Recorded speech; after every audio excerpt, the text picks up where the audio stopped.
This is the chevron stitch. You're going to work this stitch along 2 parallel lines, and I'm going to come up on the bottom line, and then I'm going to take a stitch about 1/4 of an inch down my line of stitching, and I'm going to come up halfway between. So I will go down at 1/4, come up at about 1/8. And then I'm going to pull the thread so that it comes up from the middle of the stitch. Now remember, this is the bottom line of stitching, so you always want your thread to come out towards the middle of the line. Okay, there's my first little stitch. Now I want my stitch to angle up here, and so I'm going to hold this out of the way. I'm going to go straight up from here, and I'm going to back up and take a little 1/8 inch stitch there. So where I came up and where my bottom stitch is are sort of similar. Okay, so there's a diagonal stitch. Now I'm going to throw my thread above my line of stitching, and I'm going to do another little stitch and come out in that middle, and that creates a bar across the top.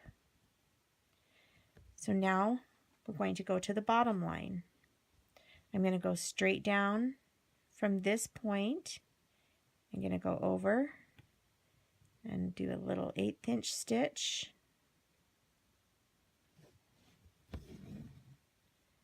Now I'm going to put my working thread below the line and go down and come up in the middle there where that diagonal stitch is.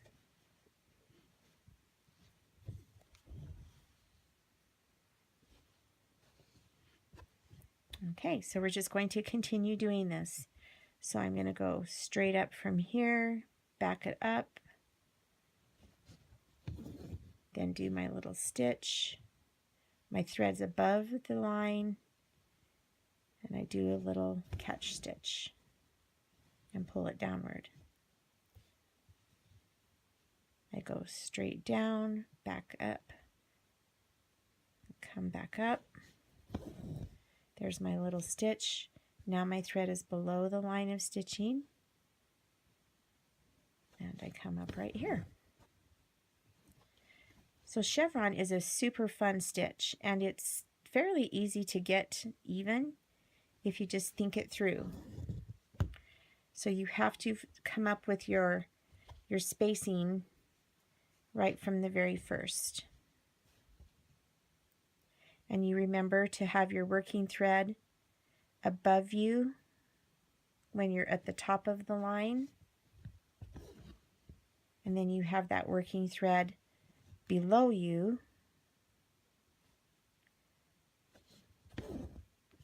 when you're on the bottom line. So right here, the working thread is going below.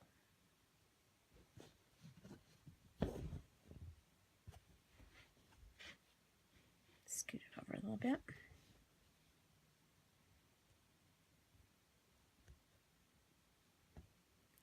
You don't have to do this stitch even, but I would suggest learning it evenly, because then you can adjust it to be thin and thick, and you can curve it, and you have all sorts of fun with this stitch.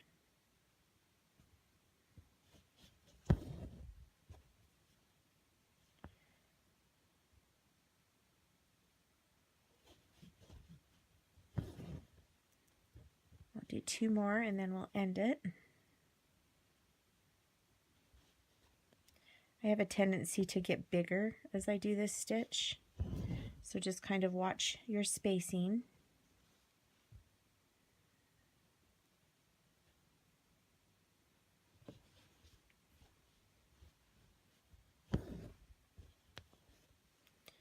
Okay, this will be my last stitch, so I'm going to go down and up,